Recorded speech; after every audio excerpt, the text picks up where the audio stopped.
can you tell us what motivated you to start the Freedom to Read School?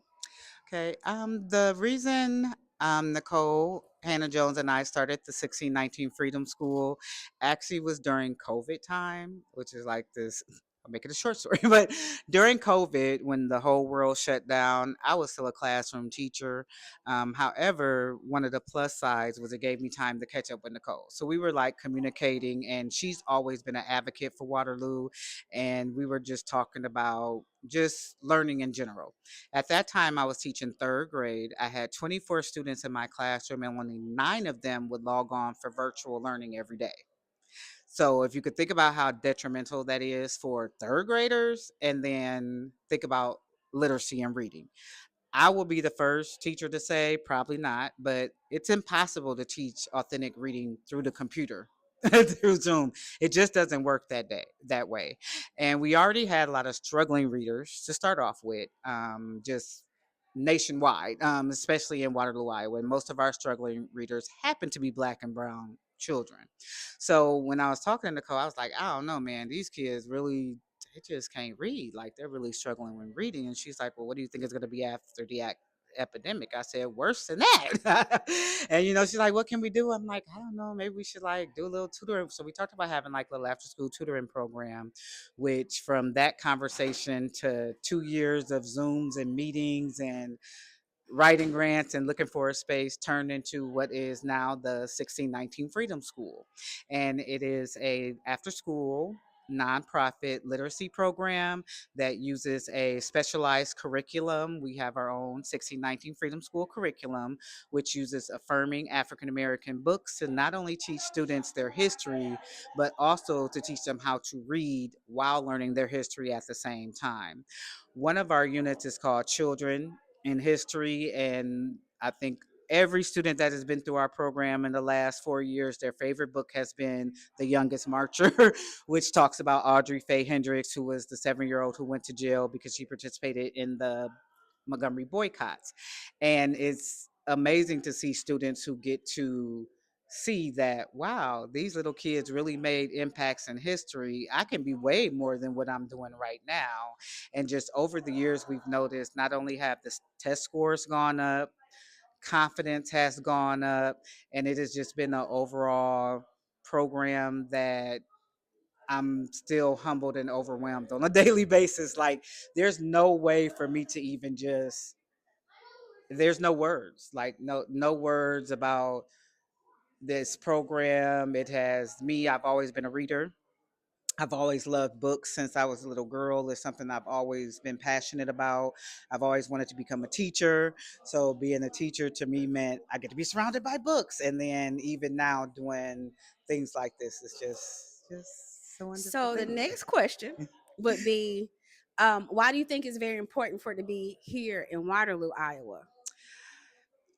Waterloo. Well, if Waterloo has been called the worst place for Black people to live multiple times on the list. And Waterloo just has a real bad reputation. We appreciate news sources like Black Iowa because our local news does not always like to cover positive news stories about us. And it's important to do these things in Waterloo because we want to change the narrative. Everybody in Waterloo is not bad. There are lots of things to do in Waterloo. There's so much talent in Waterloo. We have successful people. We have events. To hear people say there's nothing to do in Waterloo, that is definitely not true. We have events like this where we have homegrown heroes, which a lot of people like to call Nikole our hometown hero. um, who can bring people from all over to come here to Waterloo to show, hey, we understand your plight. We write these stories for your children. We write these stories for you. We write these poems because you can connect to them just like we can. And I think the most powerful part of this is because we know that the percentage of Black people in Waterloo is not as high as white people, let's be real, but for them to be able to come and hear the stories. I'm a firm believer in that books and literature is a great way to break stereotypes. If all you do is watch TV and all you do is watch Iowa news, Waterloo news, you will only see every negative thing that happens in Waterloo, and that's what you would think. You would think the east side of Waterloo is like a criminal war zone when there's so many black businesses that are positive. There are so many people who have youth programs. There is a plethora of wonderful things going on, and that's why it's important to do these types of things so people can see, like, oh, they had Jason Reynolds come, Angie Thomas, Renee Watson, and that's really where Nikole Hannah-Jones is from, Waterloo, Iowa. I mean, they can see that and say, that place cannot be as bad as people are trying to portray it to be if you have world renowned authors who are willing to come and hang out and sign books for free and give away free books. Last year, we gave away 3,000 books. This year we had over 5,000 books available for giveaway. So it's all about putting literacy in everybody's hand, and especially those banned books and affirming literature, because you don't have to look like me to be able to connect to a story that's written by someone who looks like me. Now I hear you, but I'm gonna get more specific. Okay. Why do you think it's so important? I noticed that you had scholars this year. This is my first time coming, Okay. but the scholars that you had up on the stage, your selection of whom was there to ask the question, what do you think that helped that young person Mhm. connect with the adult that they will be in the future? Yeah.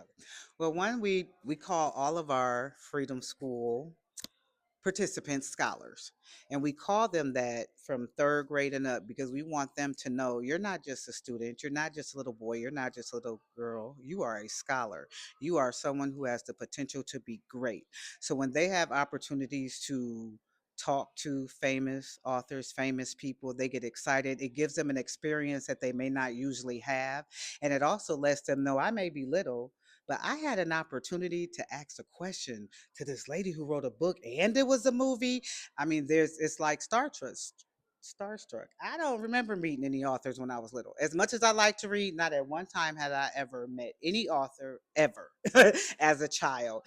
And we believe our scholars should have opportunities that other students may not get to have. But that's why we also encourage people to sign up for our program so that those are opportunities that your future scholar in the 1619 Freedom School can have.